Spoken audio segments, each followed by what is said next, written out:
നമസ്കാരം. നമ്മൾ കോവിഡിൻ്റെ പശ്ചാത്തലത്തിൽ നമ്മുടെ ക്ലാസ്സുകൾ തുറക്കുന്നത് വളരെയധികം നീണ്ടുപോയിക്കൊണ്ടിരിക്കുകയാണ്.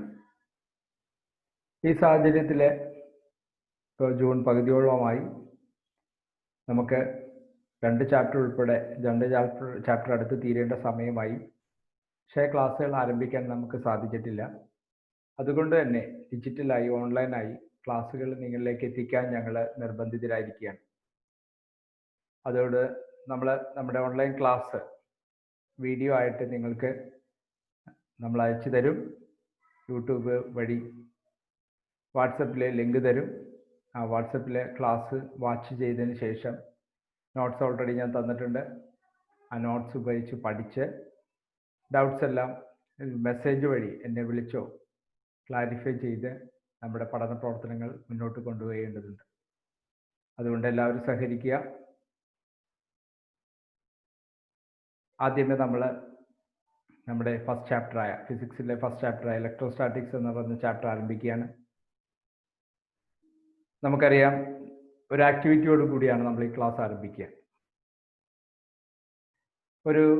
എൻ്റെ കയ്യിൽ കുറച്ച് പേപ്പറിൻ്റെ കഷ്ണങ്ങൾ, ബിറ്റ്സ് ഓഫ് പേപ്പറും അതുപോലെ തന്നെ ഒരു സ്കെയിലും, നിങ്ങൾ ചെറിയ ക്ലാസ്സുകളിൽ ചെയ്തിട്ടുള്ള ഒരു എക്സ്പെരിമെൻ്റാണിത്.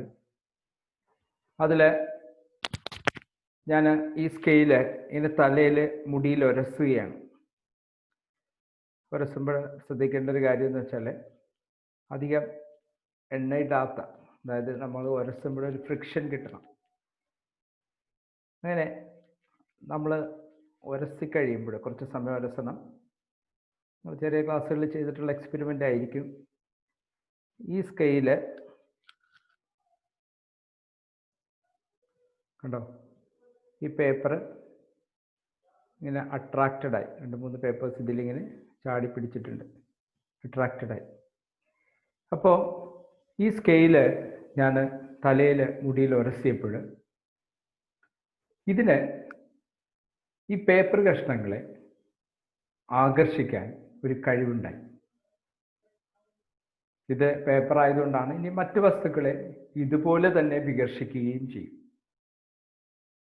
അങ്ങനെയുള്ള ഒരുപാട് എക്സ്പെരിമെൻ്റ് നമുക്ക് ഉണ്ട്. അപ്പോൾ ഉരസിക്കഴിഞ്ഞപ്പോൾ ഈ സ്കെയിലിന് ഒരു പ്രത്യേക കഴിവ് കിട്ടി. മറ്റു വസ്തുക്കളെ ആകർഷിക്കാനോ വികർഷിക്കാനോ ഉള്ള ഒരു പ്രത്യേക കഴിവ് ഈ സ്കെയിലിന് കിട്ടി. ഇപ്പോൾ നമ്മൾക്കറിയാം, നിങ്ങളുടെ ക്ലാസ്സുകളിൽ എടുത്തു കഴിഞ്ഞാൽ ചില കുട്ടികൾ പെട്ടെന്ന് മറ്റുള്ളവരെ ആകർഷിക്കുന്ന വ്യക്തിത്വമുള്ള കുട്ടികളായിരിക്കാം. അതുപോലെ തന്നെ മറ്റുള്ളവരെ എന്ത് ചെയ്താലും പെട്ടെന്ന് മറ്റുള്ളവരിൽ നിന്ന് വികർഷിച്ചു പോകുന്ന കുട്ടികളും ഉണ്ടാവും. അതൊരു സ്വഭാവമാണ്. അപ്പോൾ ആകർഷിക്കുകയും വികർഷിക്കുകയും ചെയ്യുക എന്നുള്ളതൊരു സ്വഭാവമാണ്, അല്ലെങ്കിൽ ഒരു കഴിവാണ് എന്ന് സിമ്പിളായിട്ട് പറയാം. അപ്പോൾ ഈ സ്കെയില് ഉരസിയപ്പോൾ മറ്റു വസ്തുക്കളെ ആകർഷിക്കാനോ വികർഷിക്കാനോ ഉള്ള ഒരു കഴിവ് ഈ സ്കെയിലിനുണ്ടായി. ഒരു ഗുണം അല്ലെങ്കിൽ ഒരു സ്വഭാവം ഈ സ്കെയിലിന് കിട്ടി. എങ്കിൽ ഈ സ്കെയിലിന് കിട്ടിയ ഈ കഴിവിനെ, സ്വഭാവത്തിനെ ആണ് നമ്മൾ ചാർജ് എന്ന് വിളിക്കുക. എന്ന് പറഞ്ഞു കഴിഞ്ഞാൽ നിങ്ങളുടെ ക്ലാസ്സുകളിൽ കുറേ വ്യക്തിത്വങ്ങൾ ചാർജ്ഡ് ബോഡീസാണ്, ചാർജ്ഡ് പേഴ്സൺസ് ആണ്.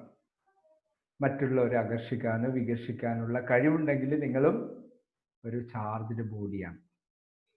ചാർജ് എന്നുള്ള വാക്ക് നിങ്ങൾ ഒരുപാട് കേട്ടിട്ടുണ്ട്. പക്ഷേ എന്താണ് ചാർജ് എന്നാണ് നമ്മളിവിടെ പറയുക. ഇതൊരു ഗുണമാണ്, അല്ലെങ്കിൽ ഒരു കഴിവാണ്. മറ്റു വസ്തുക്കളെ അട്രാക്റ്റ് ചെയ്യാനോ റിപ്പല് ചെയ്യാനുള്ള കഴിവിനെയാണ് നമ്മൾ, ഗുണത്തിനെയാണ് നമ്മൾ ചാർജ് എന്ന് പറഞ്ഞ് വിളിക്കുക. അപ്പോൾ ഈ സ്കെയിൽ ഉരസിയപ്പോൾ ഈ സ്കെയിൽ ഒരു ചാർജ്ഡ് ബോഡിയായി.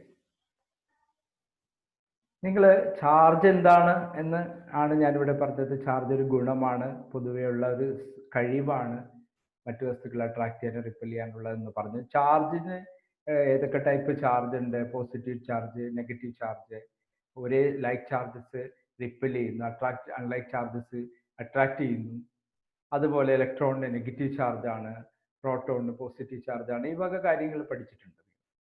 നമ്മുടെ ഈ ചാപ്റ്ററിൽ നമ്മൾ സ്റ്റഡി ചെയ്യുന്നത് നമ്മുടെ സെക്കൻഡ് ഇയർ ഫിസിക്സിൻ്റെ 2 ഭാഗങ്ങൾ, ഒന്ന് ഇലക്ട്രോസ്റ്റാറ്റിക്സും മറ്റൊന്ന് ഈ ഇലക്ട്രോ ഡൈനാമിക്സും. അതായത് നമ്മുടെ സെക്കൻഡ് ഇയറിൻ്റെ ആദ്യത്തെ ഭാഗങ്ങൾ മുഴുവൻ ഈ ചാർജിനെ കുറിച്ചുള്ള പഠനമാണ്. ചാർജിനെ റെസ്റ്റിൽ വെച്ചിട്ടുള്ള ഒരു പഠനവും ചാർജിനെ മോഷനിൽ വെച്ചിട്ടുള്ള ഒരു പഠനവുമാണ് നമ്മുടെ സെക്കൻഡ് ഇയറിലെ ആദ്യത്തെ 2 ഭാഗങ്ങൾ. 2 ചാപ്റ്റേഴ്സ്, അതുപോലെ തന്നെ അടുത്ത 3 ചാപ്റ്റർ ഉൾപ്പെടുന്ന ഒരു 3 ചാപ്റ്റേഴ്സ് ഇതിനെക്കുറിച്ചുള്ള പഠനമാണ്. അപ്പോൾ ആദ്യമേ ഞാൻ എന്താണ് ചാർജ് എന്ന് പറഞ്ഞ് പ്രസൻറ്റേഷനിലൂടെ നമുക്ക് ക്ലാസ് കണ്ടിന്യൂ ചെയ്യാം. അതായത്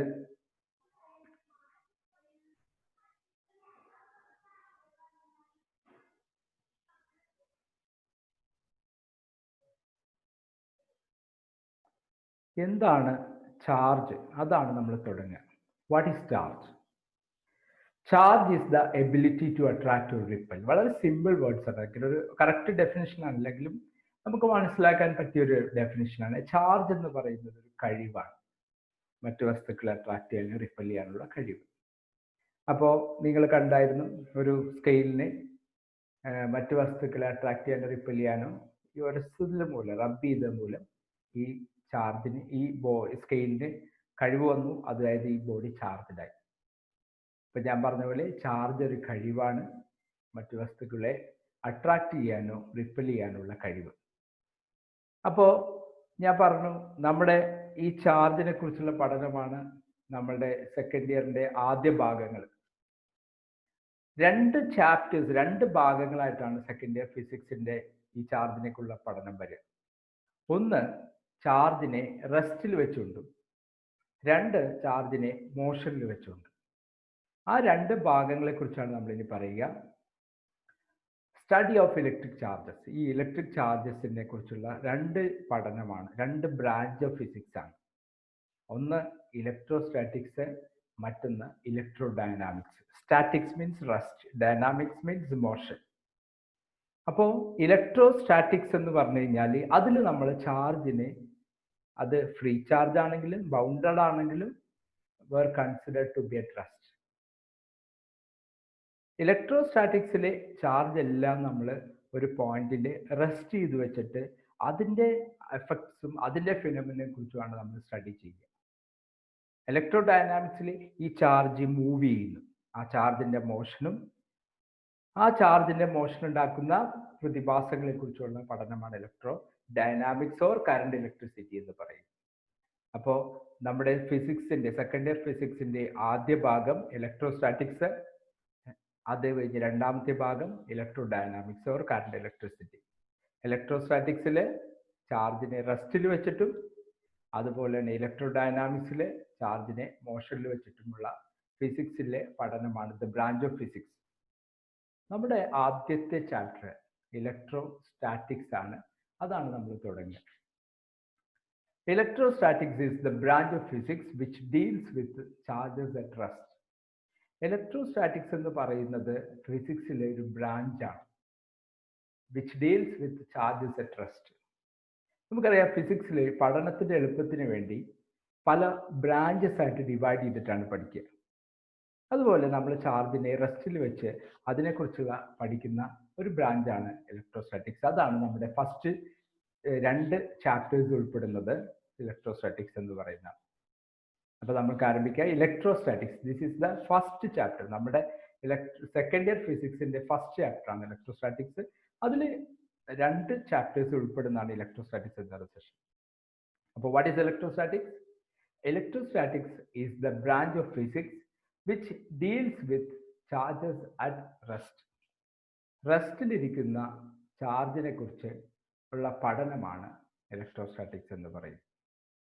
ഉടനെ നമുക്കറിയാം, ഈ ഞാൻ ആദ്യം കാണിച്ചൊരു ആക്ടിവിറ്റിയിൽ ഈ ബോഡി എങ്ങനെ ചാർജ്ഡായി, അതായത് ഈ സ്കെയിൽ ഞാനിങ്ങനെ ഉരസിയപ്പോൾ എങ്ങനെ ഇത് ചാർജ്ഡായി, എന്തുകൊണ്ട് ഈ ബോഡിക്ക് മറ്റു വസ്തുക്കൾ അട്രാക്ട് ചെയ്യാനോ റിപ്പിൾ ചെയ്യാനുള്ള കഴിവുണ്ടായി. അതായിരിക്കും ഓട്ടോമാറ്റിക്കലി വരിക. അപ്പം നമ്മൾ ആദ്യമേ പഠിച്ചു, what is charge? Charge is the ability to attract or repel. മറ്റ് വസ്തുക്കളെ അട്രാക്ട് ചെയ്യാനോ റിപ്പൽ ചെയ്യാനുള്ള കഴിവിനെയാണ് നമ്മൾ ചാർജ് എന്ന് പറയുന്നത്. അങ്ങനെയാണെങ്കിൽ ആ ചാർജിനെ റെസ്റ്റിൽ വെച്ചിട്ടും ചാർജിലെ മോഷനിൽ വെച്ചിട്ടുള്ള രണ്ട് പഠനമാണ് നമ്മൾ നടത്തുക. അതിൽ നമ്മുടെ ആദ്യത്തെ ചാപ്റ്റർ ഇലക്ട്രോസ്റ്റാറ്റിക്സ് ആണ്. അത് it is the branch of physics which deals with the charges at rest. ഈ ചാർജിനെ റെസ്റ്റിൽ വെച്ചിട്ടുള്ള പഠനമാണ്. ഇനി നമ്മൾ നമ്മുടെ ടോപ്പിക്കിലേക്ക് വരികയാണ്. എന്താണ് ചാർജ് എന്ന് പറഞ്ഞു, എങ്ങനെയാണ് ഈ ചാർജ് ഉണ്ടാവുക. നെക്സ്റ്റ് നമ്മൾ പറയുന്ന അതാണ്. ഒരു വീഡിയോ കണ്ട് നമുക്ക് തിരിച്ചു വരാം. Introduction. It is very difficult to define what the electric charge is. The word electric is derived from the Greek word electron, meaning amber. The existence of charges were known when charged particles were produced by rubbing due to friction of suitable materials.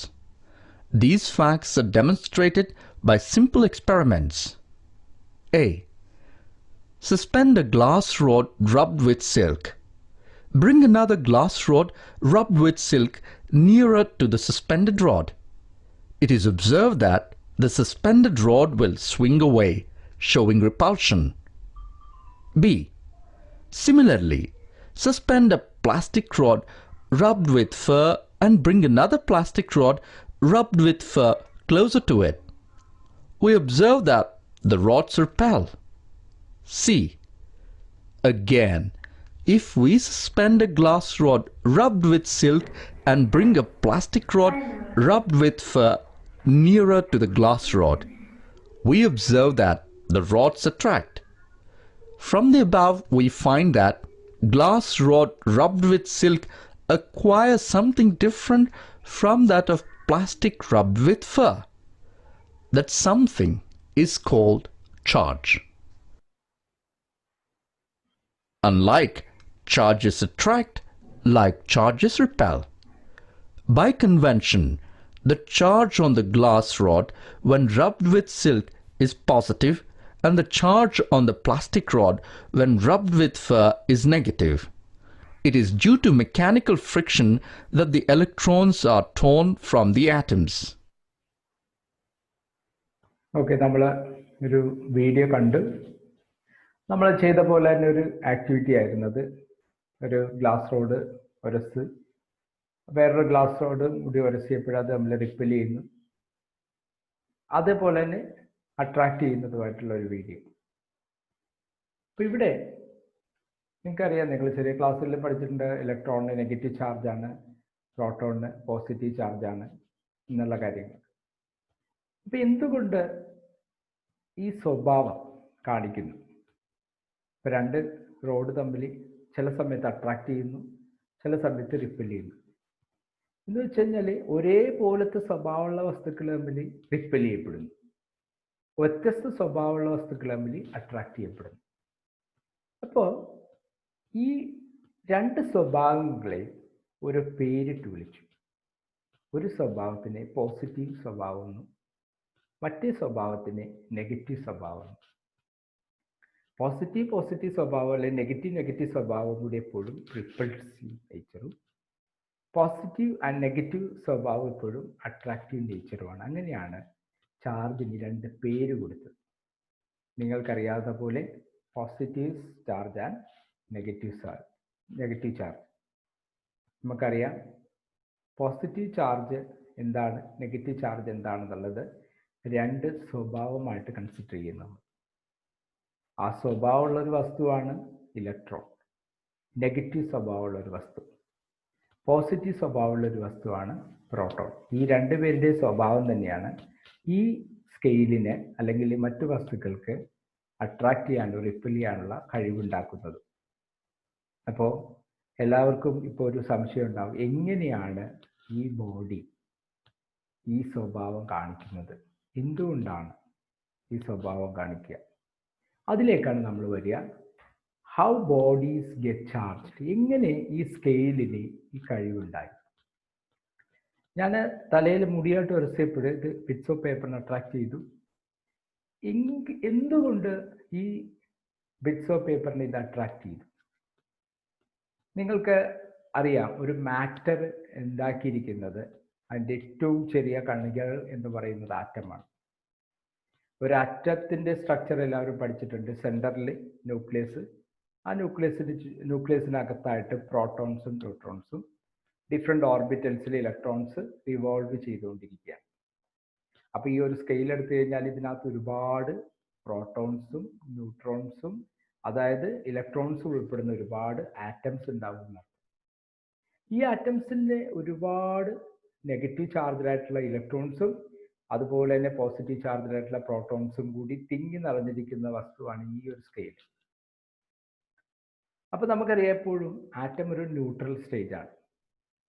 എന്ന് വെച്ചാൽ equal positive ചാർജും equal negative ചാർജും. അപ്പോൾ ഈ സ്കെയിലിൻ്റെ അകത്ത് ഇവിടെ എല്ലായിടത്തും positive charge, ഇവിടെ എല്ലായിടത്തും നെഗറ്റീവ് ചാർജ്. ഒരു 50 പോസിറ്റീവ് ചാർജ് പാർട്ടിക്കിൾസ്, അതായത് പ്രോട്ടോൺസും 50 ഇലക്ട്രോൺസും നിറഞ്ഞിരിക്കുകയെന്ന് വിചാരിക്കും. ഈ ഒരു അവസരത്തിൽ ഞാൻ ഇങ്ങനെ തലയിൽ ഉരസുമ്പോൾ, ഞാൻ പറഞ്ഞു ഉരസുമ്പോൾ നമ്മുടെ ഫ്രിക്ഷൻ ഒഴിവാക്കി, ഫ്രിക്ഷൻ വേണം, വെളിച്ചെണ്ണ ഒഴിവാക്കണം എന്ന് പറഞ്ഞു. അപ്പോൾ ഫ്രിക്ഷൻ ഉണ്ടാകുമ്പോൾ ഇതിങ്ങനെ കുറേ നേരം ഉരಸಿ കഴിയുമ്പോൾ ബൈ ഫ്രിക്ഷൻ ഇതിലേക്കൊരു ഹീറ്റ് എനർജി ഈ ബോഡിക്ക് കിട്ടുകയാണ്. ആ ഹീറ്റ് എനർജി കിട്ടുന്നത് ഈ ആറ്റത്തിലെ ഏറ്റവും ഔട്ടർ മോസ്റ്റ് ഷെല്ലിലുള്ള ഇലക്ട്രോൺസിനായിരിക്കും. അപ്പോൾ ഇതിനകത്ത് ഞാൻ പറഞ്ഞു ഒരു 50 പ്രോട്ടോൺസും 50 ഇലക്ട്രോൺസും കൂടി ഇങ്ങനെ നിറഞ്ഞിരിക്കുമ്പോൾ ഈ ഇലക്ട്രോൺസിന് കുറേ ഹീറ്റ് എനർജി ബൈ ഫ്രിക്ഷൻ ഇങ്ങനെ ഉരസിയപ്പോൾ കിട്ടി.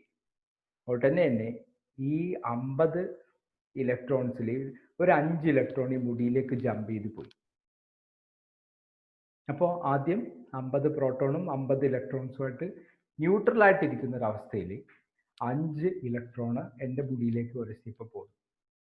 ഇപ്പോൾ ഇതിനകത്തുള്ള സംഭവം എന്താണെന്ന് വെച്ചാൽ 5 ഇലക്ട്രോൺ പോയി. അപ്പം 45 പ്രോട്ടോണും 45 ഇലക്ട്രോണും കൂടി ബാലൻസ്ഡ് ആയിട്ട് നിൽക്കുക, ന്യൂട്രലായി. പക്ഷേ 5 ഇലക്ട്രോൺ നഷ്ടപ്പെട്ട സ്ഥാനത്ത് 5 പ്രോട്ടോണിന് സ്വാതന്ത്ര്യം കിട്ടി. ഉടനെ അത് അതിൻ്റെ സ്വഭാവം എടുത്തു. ആ പോസിറ്റീവ് സ്വഭാവം ആർക്ക് കിട്ടി? ഈ സ്കെയിലിൽ കിട്ടി. എന്ന് വെച്ചാൽ 5 ഇലക്ട്രോൺ നഷ്ടപ്പെട്ടപ്പോൾ ആരുടെ സ്വഭാവം വന്നു? ആര് ഡോമിനേറ്റ് ചെയ്തു? പ്രോട്ടോൺസ് 5 ഡോമിനേറ്റ് ചെയ്തു. അവരുടെ സ്വഭാവം ഈ സ്കെയിലിന് കിട്ടി. അങ്ങനെ ഈ സ്കെയില് 5 പോസിറ്റീവ് സ്വഭാവമുള്ള സ്കെയിലായി, അല്ലെങ്കിൽ ഒരു അട്രാക്ഷൻ ഉള്ള ചാർജ്ഡ് ബോഡിയായി മാറി. അപ്പോൾ എങ്ങനെയാണ് ഒരു ബോഡി ചാർജ്ഡ് ആവുക? ഈ ഇലക്ട്രോൺസ് ഇതിൽ നിന്ന് നഷ്ടപ്പെട്ടു പോയപ്പോൾ ആ ഈക്വലായിട്ട്, അതായത് പോസിറ്റീവ് ചാർജും നെഗറ്റീവ് ചാർജും ഈക്വലായിട്ട് ഇരിക്കുന്ന അവസ്ഥയിൽ രണ്ടിനും ഒരു സ്വഭാവമില്ല, ന്യൂട്രൽ സ്റ്റേജ്. ആരെയും അട്രാക്ട് ചെയ്യില്ല, റിപ്പൽ ചെയ്യില്ല. പക്ഷേ 5 ഇലക്ട്രോൺ നഷ്ടപ്പെട്ടപ്പോൾ 5 പ്രോട്ടോണിനെ ഡൊമിനേറ്റ് ചെയ്യാൻ സാധിച്ചു. അവരുടെ അട്രാക്ട് ചെയ്യുക അല്ലെ റിപ്പൽ ചെയ്യുക എന്നുള്ള ആ കഴിവ് ഈ ബോഡിക്ക് കിട്ടി. അപ്പോൾ 5 ഇലക്ട്രോൺ കിട്ടിയ എൻ്റെ മുടിയുടെ അവസ്ഥ എന്തായിരിക്കും? ആ മുടിയിലും ഒരു 50 പ്രോട്ടോണും 50 ഇലക്ട്രോണുമായിട്ട് സുഖമായിട്ട് ന്യൂട്രലായിട്ട് ഇരുന്നപ്പോഴാണ് 5 നെഗറ്റീവ് ചാർജ്ഡ് പാർട്ടിക്കിൾസ് ഇതിലേക്ക് വരിക. അപ്പോൾ എൻ്റെ മുടിക്ക് എന്ത് സ്വഭാവം കിട്ടി? ഈ 5 ഇലക്ട്രോണിൻ്റെ സ്വഭാവം കിട്ടി. അങ്ങനെ ഒരു ബോഡി ചാർജ്ഡ് ആകുന്നത് ഈ ഇലക്ട്രോൺസിൻ്റെ ട്രാൻസ്ഫർ മൂലമാണ്. അപ്പോൾ ചോദിക്കാം, എന്നാൽ പിന്നെ ഈ ഇലക്ട്രോൺ ട്രാൻസ്ഫർ ആവാണ്ട് എന്തുകൊണ്ട് പ്രോട്ടോൺ ട്രാൻസ്ഫർ ആയില്ല? ഇലക്ട്രോൺ ആണ് പൊതുവെ ലൈറ്റ് ആയിട്ടുള്ളതും മൊബിലിറ്റി കൂടിയതുമായിട്ടുള്ള പാർട്ടിക്കിൾസ്. പ്രോട്ടോൺ ലാർജ് പാർട്ടിക്കിൾസ് ആണ്. അതുമല്ലാത്തത് ന്യൂക്ലിയസിൽ ബൗണ്ട് ചെയ്തിരിക്കുക. അതുകൊണ്ട് ഒരിക്കലും പ്രോട്ടോൺ ട്രാൻസ്ഫർ ചെയ്യത്തില്ല. ആകെ ട്രാൻസ്ഫർ ചെയ്യുന്ന ആരാ? ഇലക്ട്രോൺസ് ആണ്. 5 ഇലക്ട്രോൺസ് ഇതിൽ നിന്ന് ജമ്പ് ചെയ്ത് പോയാൽ ഇതിന് 5 പ്രോട്ടോൺസ് ഡോമിനേറ്റ് ചെയ്യുകയും 5 പ്രോട്ടോൺ ചാർജ്, അതായത് 5 പോസിറ്റീവ് ചാർജ് ഇതിന് ഡെവലപ്പ് ചെയ്യപ്പെടുകയും ചെയ്യും. അപ്പോൾ 5 ഇലക്ട്രോൺ കിട്ടുന്ന ഒരു വസ്തുവിന് -5 എന്ന് പറഞ്ഞാൽ 5 ഇലക്ട്രോണിന്റെ ചാർജ് അതിലേക്ക് കിട്ടും. 5 ഇലക്ട്രോണിന്റെ സ്വഭാവം കിട്ടുകയും ചെയ്യും. എന്ന് വെച്ചാൽ ചാർജിങ് എന്ന് പറയുന്നത് എങ്ങനെ ഒരു ബോഡി ചാർജ്ഡ് ആകുമെന്ന് ചോദിച്ചു കഴിഞ്ഞാൽ due to the transfer of electrons. ഇലക്ട്രോണിന്റെ ട്രാൻസ്ഫർ മൂലമാണ് ഒരു ബോഡി ചാർജ്ഡ് ആവുക.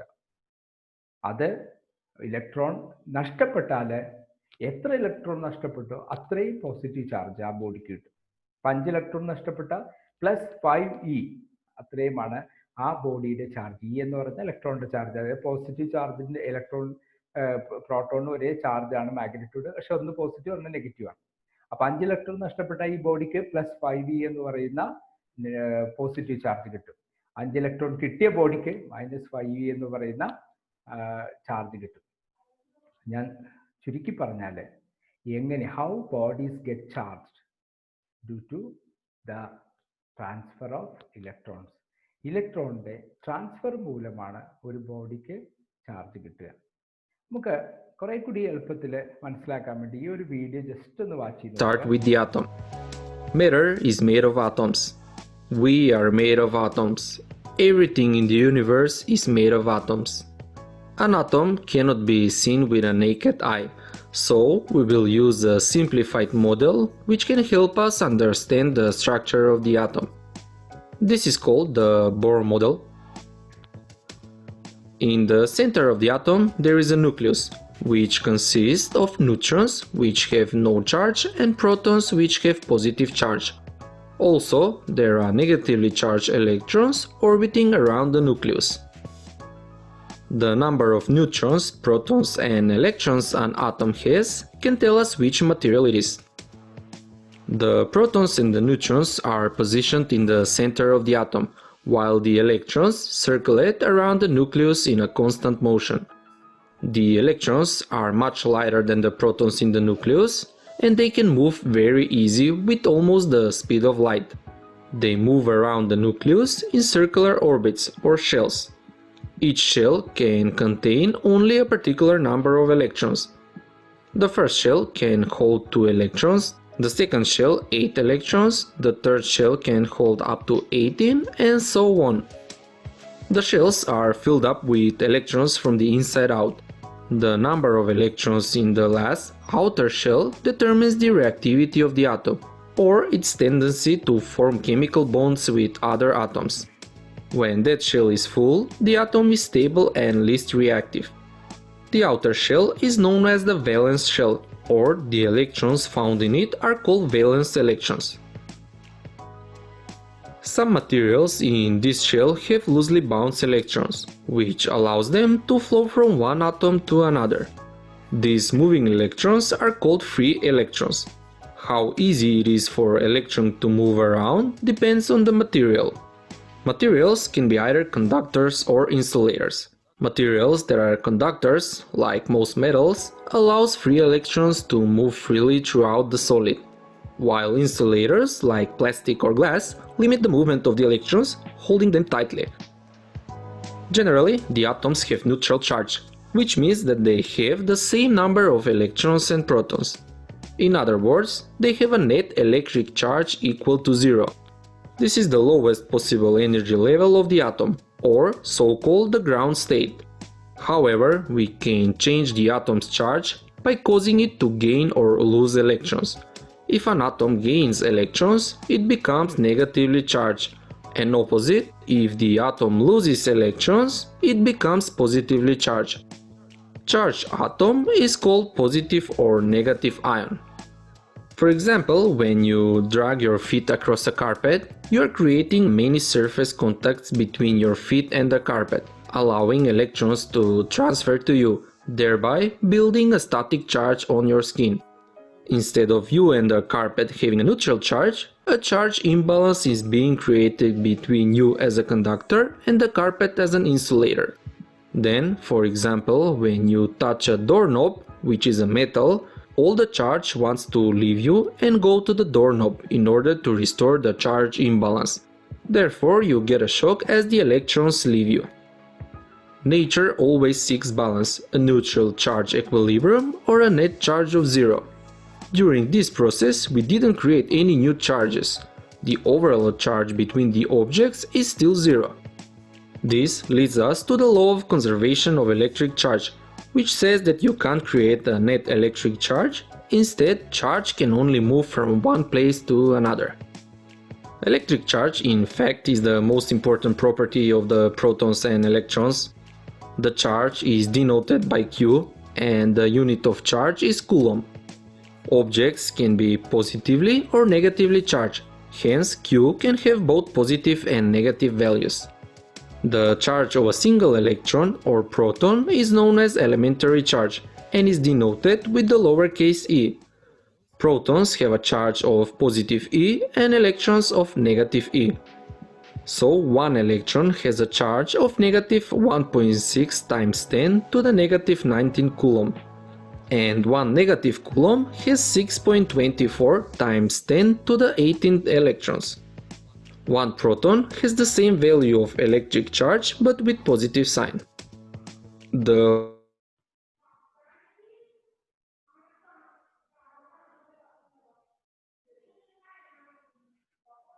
ഓക്കെ, അപ്പം നമ്മൾ ഒരു ചാർജ് എങ്ങനെ ഉണ്ടാവുന്നു എന്നുള്ള ഒരു ഇതിലേക്ക് വന്നു. ഞാൻ സമ്മറൈസ് ചെയ്യുകയാണ് ഇന്ന് പഠിച്ച കാര്യങ്ങൾ. എന്താണ് ചാർജ് എന്നുള്ളത്? Charge is an important property. മറ്റു വസ്തുക്കളെ അട്രാക്ട് ചെയ്യാനും റിപ്പൽ ചെയ്യാനുള്ള ഒരു ഗുണമാണ്, കഴിവാണ് ചാർജ്. എങ്ങനെയാണ് ചാർജ് ഉണ്ടാകുന്നതെന്ന് പറഞ്ഞു. ചാർജ് ഉണ്ടാകുന്നത് മറ്റു വസ്തുക്കളെ ആയിട്ട് ഉരസുമ്പോൾ due to the transfer of electrons ആണെന്ന് പറഞ്ഞു. രണ്ട് ടൈപ്പ് ചാർജ് ഉണ്ട്, positive charge, negative charge. Positive charge എന്ന് പറയുന്നത് പ്രോട്ടോണിൻ്റെ സ്വഭാവവും, നെഗറ്റീവ് ചാർജ് എന്ന് പറയുന്നത് ഇലക്ട്രോണിൻ്റെ സ്വഭാവം എന്ന് പറഞ്ഞു. ഇത്രയും കാര്യങ്ങൾ നമ്മൾ പറഞ്ഞു. ചാർജ് ക്യൂ എന്നാണ് ഡിനോട്ട് ചെയ്യുക, കൂളമാണ് ചാർജിൻ്റെ യൂണിറ്റ്. ഇത്രയും കാര്യങ്ങൾ നമ്മൾ പറഞ്ഞു. ഇതുവഴി നമ്മൾ ഈ ഒരു സെഷൻ അവസാനിപ്പിക്കുകയാണ്. നോട്ട്സിൽ എല്ലാം കൃത്യമായിട്ട് കൊടുത്തിട്ടുണ്ട്. ഈ ഒരു ക്ലാസ് വാച്ച് ചെയ്തതിന് ശേഷം നോട്ട്സ് പഠിക്കുക. അടുത്തൊരു ക്ലാസ്സുമായിട്ട് ഞാൻ പിന്നീട് തിരിച്ചു വരും. നന്ദി, നമസ്കാരം.